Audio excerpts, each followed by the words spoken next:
A former Mississippi judge have came forward and confirmed the police ain't doing everything they could do to solve this Nolan Wells investigation, potential murder. And it's probably because there are some very powerful families involved in this situation. Not only are they not doing their job, the judge will even take it a step further and say, yo, there are obvious crimes and arrests that needs to be made already that they are neglecting and refusing to act on. This is Carlos Moore. He's a former judge in Mississippi and current attorney. Y'all called us race hustling, ambulance chasing grifters because we say, yo, this Nolan Wells situation doesn't smell well and we want an investigation. So we race hustling, ambulance chasing grifters. So now you guys got to deal with an actual attorney, somebody who actually knows the law, somebody who was a judge, who knows how the enforcement of the laws are supposed to work. And let him explain how exactly the police is botching this investigation and not doing what they are supposed to do.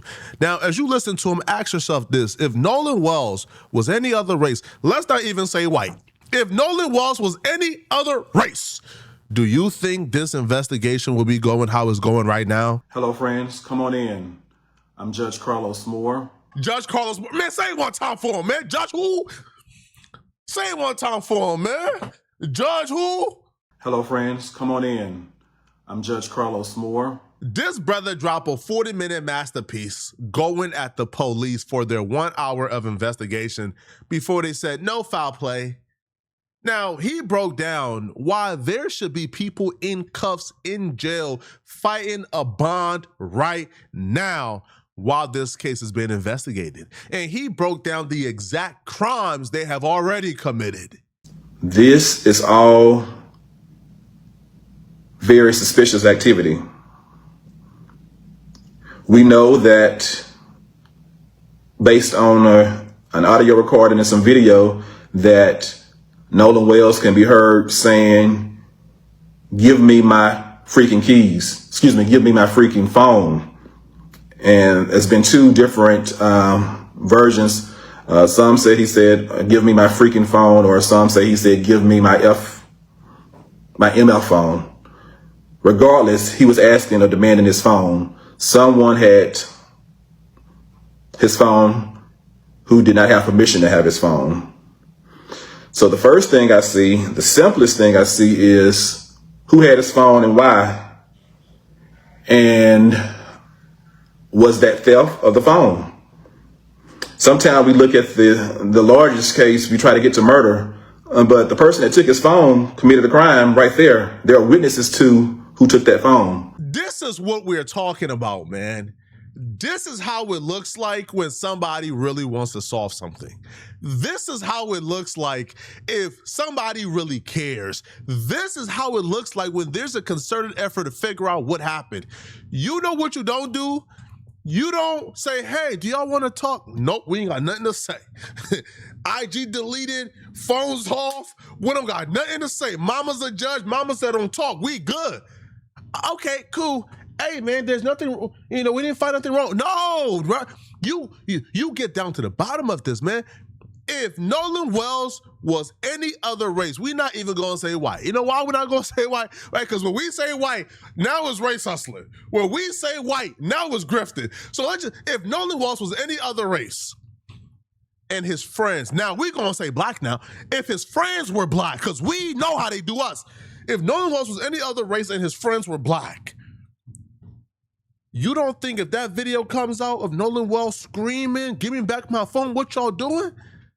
They not charging them with theft, robbery, or something. They not bringing, listen, they will be in jail. They will find out who Nolan Wells was arguing with, who had the phone, and once Nolan Wells said, give me back my phone, and you guys didn't give it back, that's theft.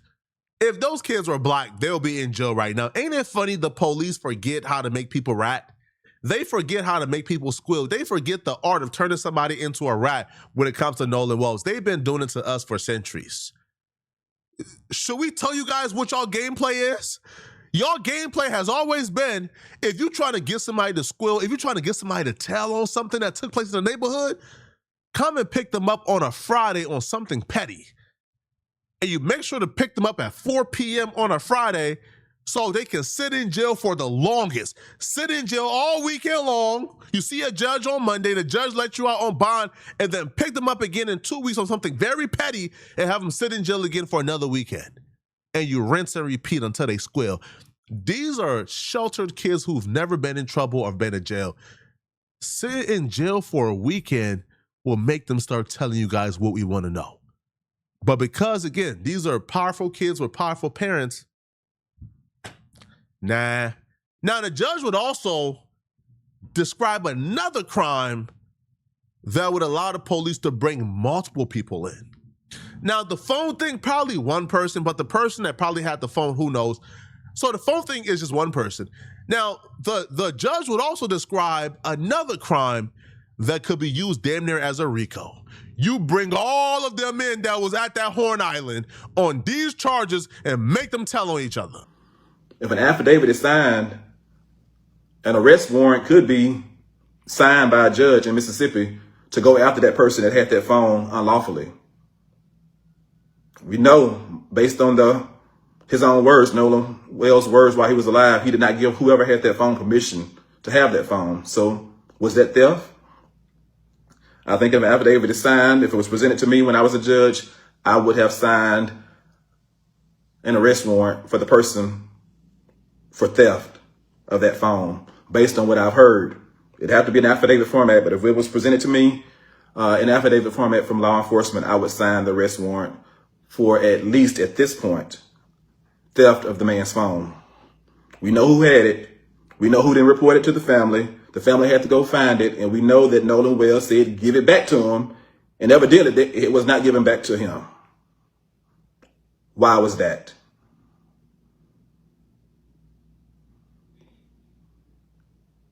All of the other things I've stated, you piece it together. Is there enough right now for arrest warrants for murder? That is a good question. I do know at this point there should have been search warrants signed by a judge. Evidence should have been presented to a judge by now. We are nearly 7 days after July the 4th, when he was first reported missing. There should have been evidence submitted by Jackson County law enforcement agents. We do know at this point, low-hanging fruit. There should be an investigation about the underage drinking, who provided the alcohol.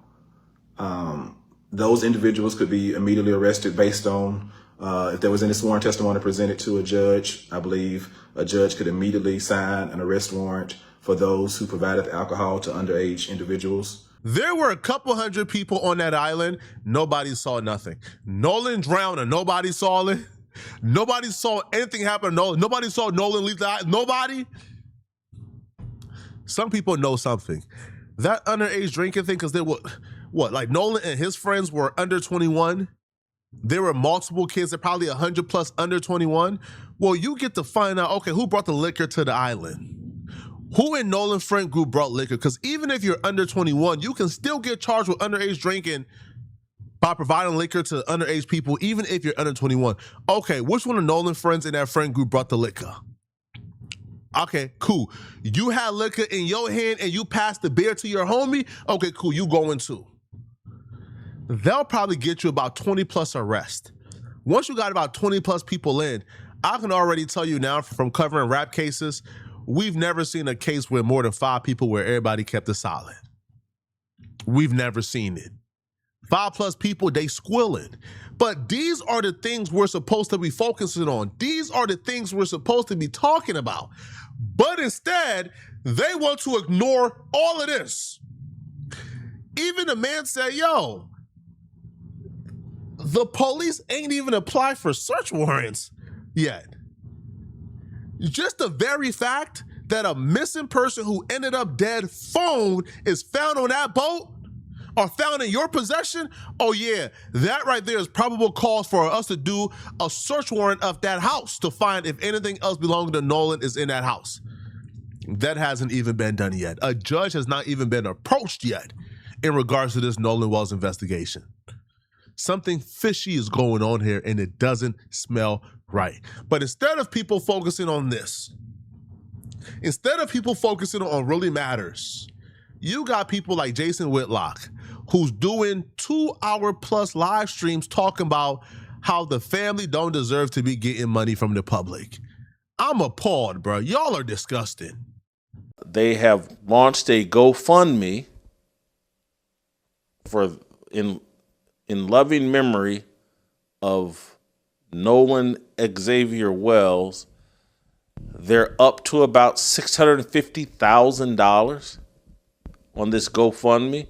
There's a report that Byron Allen, black billionaire, media mogul, has donated $100,000 to the Nolan Wells GoFundMe. This thing, I think, will get to $1 million. They got a goal of 750, but they just keep raising the goal every time they reach it, and it gets higher. You know, it may have started out at like $50,000, but now they're all the way up to the goal is $750,000, and I would suspect by the end of the day they'll have a goal of $850,000 because they'll surpass the $700,000 mark or whatever. It's troubling. Is what the only thing I can call this is troubling, that they're following in a pattern that we saw from Carmelo Anthony's family. My black child has died, and I'm owed reparations. I'm owed some sort of financial settlement because my black child died in proximity to a white person. And I get to launch a charity off of this tragedy, and that money will help soothe the pain of the loss of my child. You are a miserable, evil, disgusting old man. Now, I can understand if you got a problem with, let's say, Ben Crump or Al Sharpton getting involved. Again, understandable. Whatever your opinion is on them, understandable. But to go as low as attacking the parents who just lost their kid, the parents aren't forcing anybody to donate. They aren't saying you must don't. No, they started a GoFundMe. Hey, we're going to be chasing justice. We lost our kid. We're probably going to be like away from our jobs, away from our business, trying to figure out how to get him justice. If you want to donate and help out with the cause, here it is. And people are giving their money because they resonate with this story, because they feel for these parents. And you still got a problem with that? You still got a problem with that. And I don't understand why. Why would anybody have a problem with people giving their money free will to these parents who just lost their kid? You think these parents would choose the money over getting their son back? No, genuinely. You think this money is going to soothe out the lifelong pain they currently have due to the loss of their son? And I never understand, y'all don't have this energy for anybody else other than your own. Y'all don't have this energy for anybody else, yo. It's never nobody else. There was a woman, Shiloh Hendricks, who raised like $800,000 because she lost her job after calling a 5-year-old autistic black boy the N-word with the hard R at a public park. Where was this energy for Shiloh Hendricks? Where was it at? As a matter of fact, let's take a look at what Jason Whitlock had to say about Shiloh Hendricks. Again, I haven't even researched it yet, okay? Let's take a look. Let's take a look at what Jason Whitlock had to say about Shiloh Hendricks. Why don't I see no show about this? Why don't I see no show about this? Shiloh. How Shiloh Hendricks and Carmelo Anthony benefit? All right, man. All right, man. Hey, yo, listen. To placate to the white supremacists who follow him, when he spoke on Shiloh Hendricks, who got like almost $700,000 to $800,000 for calling a black boy the hard R, he had to pair it with Carmelo Anthony to make the white supremacists who watch him feel a little better. Bro, mind your business. This got nothing to do with you. You ain't donate. This is not your money. Why do you give a damn? Why must y'all harass these innocent people? They not bothering nobody. They trying to get justice for their son. Why do y'all continue to harass them? Look at this hate and nonsense he engaged in. Yo, watch this, bro. Watch this. They didn't come begging you for money. Why do you care? How much money they get? Why? And I get the pretense of the argument would be, well, I've got to have money to buy the kind of justice that I want for my child. I guess the argument would be that Mississippi is so racist that if I don't have money to spread around, I can't get Mississippi, law enforcement in Mississippi, to pursue the truth. But there's also the other argument that some people could make is if I don't have money, I can't manipulate the truth. I can't produce the truth that I want. And so let me start a GoFundMe. Maybe I'll use some of it to improve my life. Maybe I'll use some of it to make sure I get an autopsy report that backs up my contention, or an autopsy report that tells the truth, a toxicology report that tells the truth or supports my narrative. But this seems like the way that we're headed, and I'm pointing to Carmelo Anthony as like he laid the blueprint, but maybe I should point even further back that this has been the point of the entire Black Lives Matter movement. Jason Whitlock used to be so much more believable with his LARP. I feel like the LARP has kind of got, like, it's gotten still, bro. Right? The parents have came out and said they don't think it's a race thing. The parents have not brought up race not once. They've simply said, we just want a private investigation. And we will bankroll it and we will fund the private investigation for our son. And if y'all want to help with this private investigation, here's the GoFundMe, y'all can help, but we're going to do it. That's all they've ever said. They ain't accused nobody. They ain't said this person did it or this person did it. They ain't say the 3 white friends did it. They just said, we want a private investigation. And you're still choosing to attack those people, which tells me it's never about what they say. It's always about their skin tone. If you Black, you are going to be on the receiving end of Jason Whitlock. As simple as that. It makes no sense whatsoever. But let me know what you guys think, all right? What do you guys think about Jason Whitlock comments and about what the judge had to say? If you're still watching this video and you want to watch another good video, click on this video right here on my screen to find out how Linnell is getting canceled for making these threats to a radio host live on air. I'm going to see you guys in this Linnell video. I'm out of here, folks. Peace.